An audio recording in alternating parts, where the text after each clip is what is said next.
Command centre में इस समय की बिग ब्रेकिंग आपको बताने जा रहा हूं। ईरान की राजधानी तेहरान में बड़े धमाके हुए हैं, जहां इजराइल के फाइटर जेट ने कोहराम मचाया है। धमाकों की आवाज से ईरान का आसमान गूंज उठा है और यह लगातार ताबड़तोड़ हमलों का सिलसिला जारी है। अमेरिका का जो दावा है, जो टाइमिंग है, जो समय है, वो अभी आना बाकी है, लेकिन इस बीच ईरान की राजधानी तेहरान में बड़े धमाके हुए हैं। इजराइल के हमले लगातार जारी हैं। इजराइल के फाइटर जेट ने वहां कोहराम मचाया, बड़े स्तर पर वहां पर तबाही की जानकारी आ रही है और धमाकों की आवाज से ईरान का आसमान भी गूंज उठा है। और इस बीच मैं अपने दर्शकों को ये भी अपील करना चाहूंगा कि आप YouTube के ऊपर जाकर आज के शो को लेकर अपना कमेंट डाल सकते हैं। मैं थोड़ी देर में अपने दर्शकों से भी बात करूंगा, लेकिन इस बीच ट्रंप की डेडलाइन के बाद अलर्ट के ऊपर है पश्चिम एशिया। सऊदी अरब और बहरीन को जोड़ने वाला रास्ता बंद कर दिया गया है। किंग फहद कॉजवे की एहतियातन ये बंद किया गया है, कदम उठाया गया है। सऊदी को बहरीन से जोड़ता है किंग फहद कॉजवे और उसको एहतियात के तौर पर बंद कर दिया गया है। तो क्या ये कुछ बड़ा होने जा रहा है, जिस तरह से तैयारियां इस समय नजर आती हैं। और इस बीच ट्रंप की डेडलाइन के बाद अलर्ट के ऊपर पश्चिम एशिया पूरा हमें नजर आ रहा है।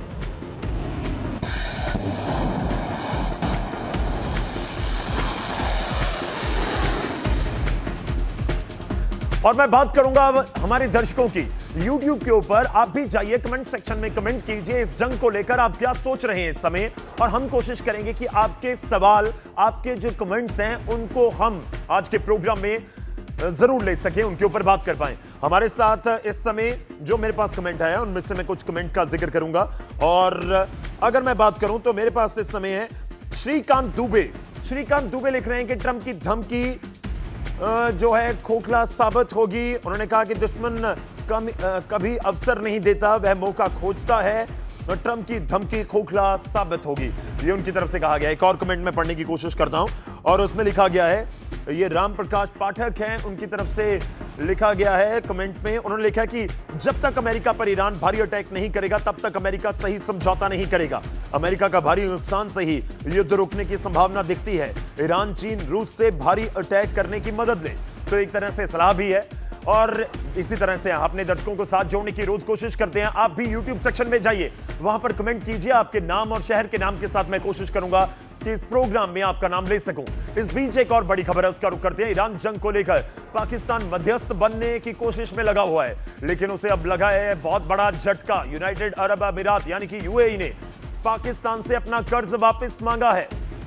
7 साल में पहली बार पाकिस्तान संयुक्त अरब अमीरात से $3 अरब के कर्ज को रोल ओवर कराने यानी कि कर्ज लौटाने की मियाद आगे बढ़ाने में नाकाम रहा है। यह कर्ज पाकिस्तान की विदेशी मुद्रा भंडार का करीब 18% है।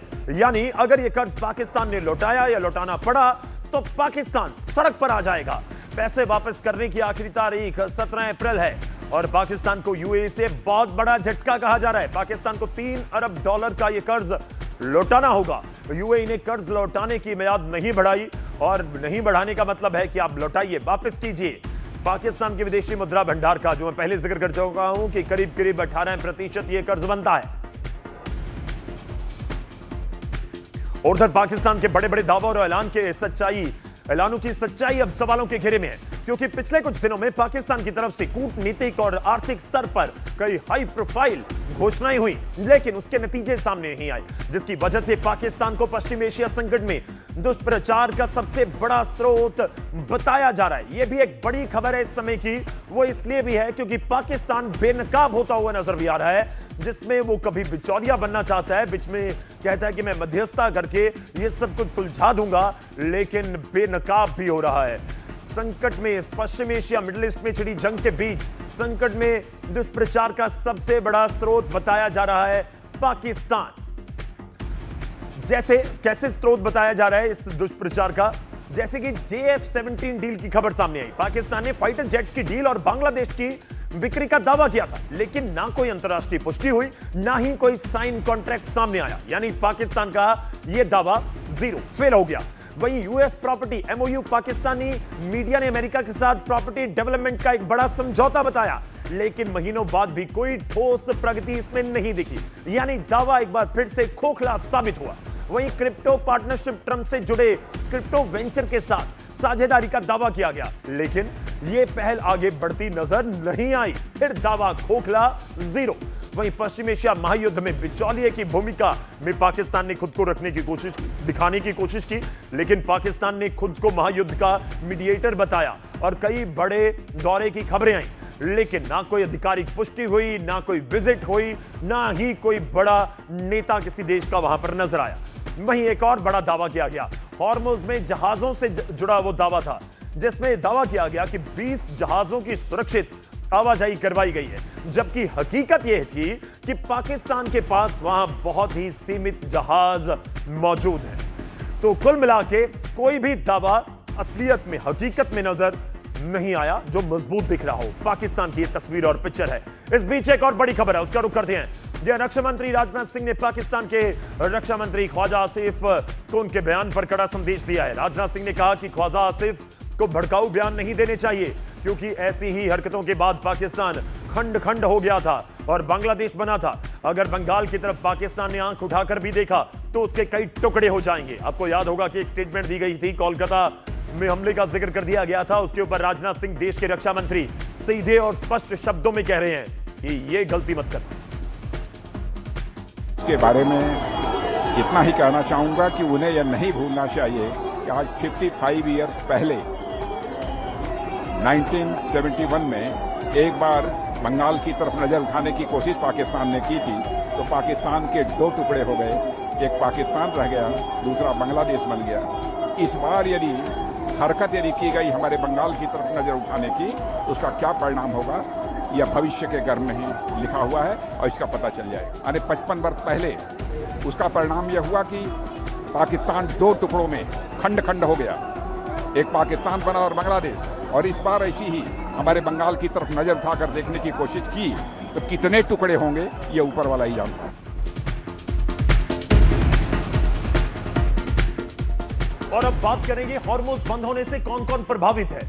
देखिए, भारत का हम लगातार जिक्र कर रहे हैं कि 20% के आसपास जो ऑयल है, गैसेज है, इस रूट से ही आती हैं। लेकिन अकेला भारत नहीं है, बल्कि अलग अलग देश हैं जो प्रभावित हैं। एक बार हमारे पास जानकारी आ गई है, वो आपको दिखाते हैं। ये स्ट्रेट ऑफ हॉर्मुज आ गया, जिसके ऊपर सब कुछ इस समय निर्भर कर रहा है, पूरी नजरें हैं। तो एशिया, यूरोप समेत कई बाजार हैं जो डायरेक्टली इनडायरेक्टली प्रभावित होते हैं हॉर्मुज बंद होने की वजह से। भारत और चीन जैसे बड़े देश हैं, चीन बहुत ज्यादा प्रभावित है। चीन बेशक चुप हो, लेकिन चीन प्रभावित बहुत जबरदस्त तरीके से है। तो उन देशों का हम जिक्र कर रहे हैं जो हॉर्मुज के बंद होने की वजह से इस समय सबसे ज्यादा असर महसूस कर रहे हैं। मेजर गौरव आर्या, भारत और चीन कितने बड़े? जापान, दक्षिण कोरिया जैसे देशों में भी ऊर्जा संकट इस समय नजर आ रहा है। जी बिल्कुल, क्योंकि आप देखिए ना, प्रॉब्लम क्या है जी, ये बंद है, इसीलिए इसको गल्फ बोलते हैं ना। ठीक है, खाड़ी क्यों बोलते हैं? क्योंकि ये यहाँ से बंद है, निकलने का रास्ता यही है। बिल्कुल। तो यहां से जो निकलता है वहां पे प्रॉब्लम है। तो अब ये तेल कहां पे जाता है? बड़े बड़े जो खपत, जो बड़ी बड़ी इकोनॉमीज हैं। आप देखिए, अमेरिका तो कहीं और से अपना तेल ले ले, अमेरिका को इतना फर्क नहीं पड़ रहा। लेकिन जो बड़ी इकोनॉमीज है, कौन है? नंबर 2 इकोनॉमी दुनिया में चाइना है। चाइना को फर्क पड़ रहा है, चाइना को फर्क पड़ रहा है। चाइना के पास खुद का बहुत तेल है, चाइना के पास डायरेक्ट रशिया से पाइपलाइन है, वो शिप से भी तेल ले रहा है। लेकिन फिर भी जो चाइना की भूख है तेल की, क्योंकि 90% ईरान का जो तेल था, 90% वो चाइना खरीदता था। 90% of Iran oil was bought by China. वो तेल जो है 90% से हो गया 20-25%। ये तो मैं कहूं कि चीन से, भारत से ज्यादा भी चीन प्रभावित है। चाइना मैनेज कर लेगा। चाइना का बॉर्डर लगता है रशिया के साथ। जी, चाइना का जो बॉर्डर है डायरेक्टली रशिया के साथ, और उन्होंने पाइपलाइनें खींच रखी हैं। ठीक है, तो उनका चलेगा। हाँ। उनका चलेगा, चाइना मैनेज करेगा। प्लस क्लीन चिट दे रखी है ईरान ने, चाइना के जहाज जाएंगे, चाइना को कोई पूछेगा नहीं, क्योंकि चाइना बहुत सपोर्ट करता है ईरान को। कुछ साल पहले $400 अरब के MOU साइन करे थे चाइना ने ईरान के साथ। तो ऐसा नहीं है, चाइना का बहुत ज्यादा डिप्लोमेटिक स्टेक है ईरान के अंदर। ईरान चाइना को दुखी या परेशान नहीं कर सकता। चलिए, कुछ आपको यह भी दिखा रहे हैं कि कौन कौन से जहाज निकलने में कामयाब रहे हैं। भारत के शिवालिक निकला लगभग 44,000 मीट्रिक टन LPG लेकर, Nanda Devi 47,000 metric ton LPG लेकर, लाडकी निकला 81,000 मीट्रिक टन क्रूड ऑयल लेकर, fine gas 45,000 metric ton LPG, और जगबसंत वहां से आया 46,000 मीट्रिक टन। मेजर गौरव आया, ये मैं कुछ जहाजों का नाम दे रहा हूं, लेकिन अगर मैं रूटीन में बात करूं, रूटीन में मेरे कहने से भाव है कि आम दिनों की अगर बात करें तो ऐसे रोजाना जहाज निकलते होंगे स्ट्रेट ऑफ हॉर्मुज से। जी बिल्कुल। तो 2, 4, 5, 10 जहाजों से क्या स्थिति बिल्कुल कंट्रोल में समझी जाए? नहीं, स्थिति कंट्रोल में नहीं समझी जाए, एट एन एवरेज करीब 100 से लेकर 125 जहाज निकलते हैं स्ट्रेट ऑफ हॉर्मुज से, जी। जो कि दुनिया भर में तेल ले जाते हैं हर। तो वो जो ट्रैफिक है वो बंद हो गया, और वो ट्रैफिक या तो मैं ये कह दूं कि बहुत कम हो गया, तो वो भारत के लिए भी कम हो गया। जो भारत की एक्चुअली गैस और तेल की खपत है वो वहां से कॉम्प्रोमाइज हो गई, क्योंकि हाँ, भारत के लिए ऑयल एंड गैस आ रहा है, क्या उस क्वांटिटी में आ रहा है जितना भारत को चाहिए? वो नहीं है, वो नहीं आ रहा है। चलिए मैं एक और चीज के ऊपर बात करूंगा। अब पड़ोसी देश की बात कर लेते हैं, पाकिस्तान की। देखिए जो जानकारी आई, हमने तो पेट्रोल यहां पर 95 के आसपास अलग अलग रेट है देश में, लेकिन अगर मैं पाकिस्तान की बात करूं तो वहां पर तो पेट्रोल बहुत ही महंगा हो गया, डीजल बहुत ही महंगा हो गया। ऐसा लग रहा है कि पता नहीं खरीद कैसे रहे होंगे पाकिस्तान के लोग। मैं भारत के रुपए के मुकाबले बात करूं तो लगभग पेट्रोल 150 रुपए लीटर है, और अगर आपको उसको कन्वर्ट करेंगे पाकिस्तान के रुपये में तो लगभग 450 से ज्यादा प्रति लीटर वो रेट हो गया। जी। तो क्या करेंगे, कैसे खरीद रहे हैं पेट्रोल? देखिए मैं आपको एक बात बताता हूं, बड़ी इंटरेस्टिंग बात है। पाकिस्तानी सरकार ने इंतजार भी नहीं किया कि स्ट्रेट ऑफ हॉर्मुज बंद हो जाए, उसने इंतजार नहीं किया, पहले ही रेट बढ़ा दिया। हाँ, जिस दिन पता लगा कि लड़ाई शुरू हो गई, अरे बढ़ाओ तेल के भाव बढ़ाओ। तो ये एक बहुत बड़ी लूटपाट पाकिस्तान में हुई है, और जब पता लगा कि बहुत ज्यादा लूटपाट हो गई है, लोग सड़क पे आ सकते हैं, 80 रुपए दाम घटा दिया। तो ये गेम खेला जा रहा है, जैसे कि कपड़ों पे डिस्काउंट होता है, 1000 की चीज आप बोलो कि 2000 की है, फिर बोलो 50% डिस्काउंट है, तो आप खरीद लेते हैं लालच में कि साहब 50% डिस्काउंट है। वही पाकिस्तान ने गेम अपने लोगों के साथ कर रखा है। चलिए इसके ऊपर बात कर रहा हूं, मैं आपको बताता हूं कि कितना पेट्रोल महंगा हुआ है। कुछ ग्राफिक के जरिए आपके सामने तथ्य रखूंगा, और पेट्रोल डीजल की हम इसलिए भी बात कर रहे हैं क्योंकि इसकी खपत बहुत है, सीधा डायरेक्टली आपके हमारे साथ जुड़ रहा है। और अगर मैं बात करूं स्टेट ऑफ हॉर्मुज की वजह से, तो हांगकांग में किस तरीके से पेट्रोल डीजल के रेट बढ़े हैं या फिर चेंज हुए हैं वो आपको दिखा रहा हूं। ईरान युद्ध का असर, सिंगापुर में लगभग $2.55, अल्बानिया और अलग अलग कंट्रीज के मैं आपको दिखा रहा हूं कि वहां पर इस समय, चाहे ग्रीस हो, नॉर्वे हो, वहां पर इस समय क्या स्थिति है पेट्रोल डीजल की, वो आपके सामने रख रहा हूं। लेकिन क्या ये यहां पर ब्रेक लग सकता है, या आपको लगता है कि अभी ये जो हम डॉलर्स में दिखा रहे हैं हांगकांग, मलावी, सारे देशों के, ये आने वाले दिनों में और बढ़ सकते हैं? ये और बढ़ेंगे। देखिए दो चीजें हैं इसमें। अगर ट्रंप ये कहता है कि मैं मटिया मेल कर दूंगा, जो कि ट्रंप ने धमकी दी है, जी, जो कि कल ही ट्रंप ने धमकी दी है कि मैं सब कुछ खत्म कर दूंगा ईरान में, जी, अगर वो कहता है और ईरान इसकी जवाबी कार्रवाई करता है बाबल मंदेब पे, तो ये जो आप 2.36 देख रहे हैं ना, जी, ये 6.32 हो जाएगा, ये उल्टा हो जाएगा। इतना महंगा हो जाएगा वो हो, देखिए 20% ऊपर, जी, 12% नीचे, टोटल 32% आपने रोक दिया। कहां जाएगी दुनिया? ये सिर्फ तेल के भाव की बात नहीं है गौरव, हम जो समझ रहे हैं तेल बढ़ गया, we are talking about global recession. पूरी दुनिया की इकोनॉमी रिसेशन में चली जाएगी, ये खतरा है। तेल के भाव फिर आप मैनेज कर लोगे, पूरी दुनिया रिसेशन में चली गई तो बर्बाद हो जाएंगे सब लोग। हाँ नहीं बिल्कुल, लेकिन इस बीच सवाल तो ये भी है ना कि पेट्रोल का रेट कितना ऊपर जा सकता है, जिसका आज हम जिक्र कर रहे हैं। भारत ने बहुत कंट्रोल करके रखा है पेट्रोल के रेट को, अभी तक आपके ऊपर असर नजर नहीं आया। लेकिन इस बीच अगर हम कहें कि पेट्रोल डीजल इस तरीके से रेट आगे बढ़ रहे हैं, तो जरूर सवाल है कि क्या यह स्थिति आने वाले दिनों में और भी भयानक हो सकती है।